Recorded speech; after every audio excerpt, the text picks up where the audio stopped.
केंद्र सरकार ने श्रम सुधारों पर अब तक का सबसे बड़ा और अहम बदलाव किया है। मोदी सरकार ने श्रम से जुड़े 29 कानूनों को खत्म कर दिया है। उनके बदले देश में 21 नवंबर से 4 नए श्रम सुधार कानून लागू किए गए।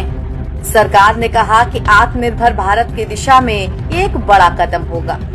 माना जा रहा है कि केंद्र सरकार की ओर से किए गए ये बदलाव देश में रोजगार और औद्योगिक व्यवस्था में अहम भूमिका निभा सकते हैं। नए श्रम कानूनों से देश के करीब 40 करोड़ कामगारों को सामाजिक सुरक्षा कवरेज मिलेगा। इसका मतलब है कि देश के आधे से अधिक कामगार पहली बार सुरक्षा के दायरे में लाए गए हैं। आइए आपको देश में लागू हुए 4 नए लेबर कोड की बड़ी बातें बताते हैं। पहला बिंदु, वर्तमान में देश में लागू श्रम कानून काफी पुराने हैं। ये 1930 से 1950 के बीच में है। माना जा रहा है कि आर्थिक हितों का ध्यान रखने वाले नहीं हैं। पुराने कानूनों में गिग वर्कर्स, प्लेटफॉर्म वर्क और प्रवासी श्रमिक जैसे टर्म को शामिल नहीं किया गया था। नए कानून के लागू होने के बाद देश के पुराने 29 लेबर कानून समाप्त हो गए।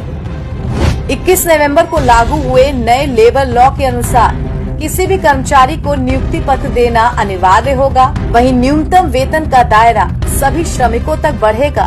नए लेबर लॉ में समय पर वेतन देने का कानून भी होगा। सरकार ने तर्क दिया है कि नए कानूनों से रोजगार की शर्तों की पारदर्शिता बढ़ेगी। देश भर में न्यूनतम वेतन लागू होगा। इसका उद्देश्य है कि किसी की भी सैलरी इतनी कम ना हो कि वो जीवन यापन ही ना कर पाए। आप सब्सक्राइब करें, बेल आइकन दबाएं, जो कि सही टाइम पे आपको सही न्यूज जो है मिलता रहेगा। गिग वर्क, प्लेटफॉर्म वर्क और एग्रीगेटर्स को परिभाषित किया गया। नए लेबर कोड में फिक्स टर्म कर्मचारियों को स्थायी कर्मचारियों के बराबर वेतन, छुट्टी, चिकित्सा व सामाजिक सुरक्षा के साथ 5 वर्ष की बजाय अब सिर्फ 1 साल बाद ही ग्रेच्युटी का हकदार बनाया गया है। प्लेटफॉर्म वर्क व एग्रीगेटर्स को पहली बार लेबर कोड में परिभाषित करते हुए सभी गिग वर्कर्स को सामाजिक सुरक्षा देने का प्रावधान किया गया है। इसके लिए एग्रीगेटर्स को वार्षिक टर्नओवर का 1 से 2% योगदान करना होगा। बागान मजदूरों, ऑडियो विजुअल व डिजिटल मीडिया, इलेक्ट्रॉनिक मीडिया के पत्रकारों, डबिंग आर्टिस्ट, वेस्टर्न पर्सन समेत डिजिटल और ऑडियो विजुअल कामगारों को भी नए लेबर कोड का हिस्सा बनाया गया है ताकि उन्हें इसका फायदा हो। खाद्यान्न मजदूरों समेत खतरनाक उद्योगों में काम करने वाले श्रमिकों की सामाजिक सुरक्षा के साथ उनकी ऑन साइट सेफ्टी मॉनिटरिंग के मानक तय किए गए हैं। वस्त्र उद्योग, IT और ITS कर्मी, बंदरगाहों व निर्यात क्षेत्र में काम करने वाले श्रमिक भी इस दायरे में लाए गए हैं। इन्हें हर माह की 7 तारीख तक वेतन का भुगतान अनिवार्य रूप से करना होगा और सुलह के बाद सीधे न्यायाधिकरण में जाने का विकल्प होगा।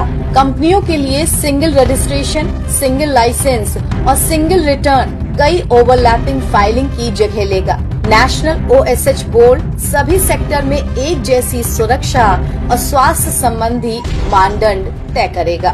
500 से अधिक कामगारों वाली जगहों पर जरूरी सुरक्षा समितियां होंगी, जिससे जवाबदेही बेहतर होगी। छोटे यूनिट के लिए रेगुलेटरी बोझ कम होगा।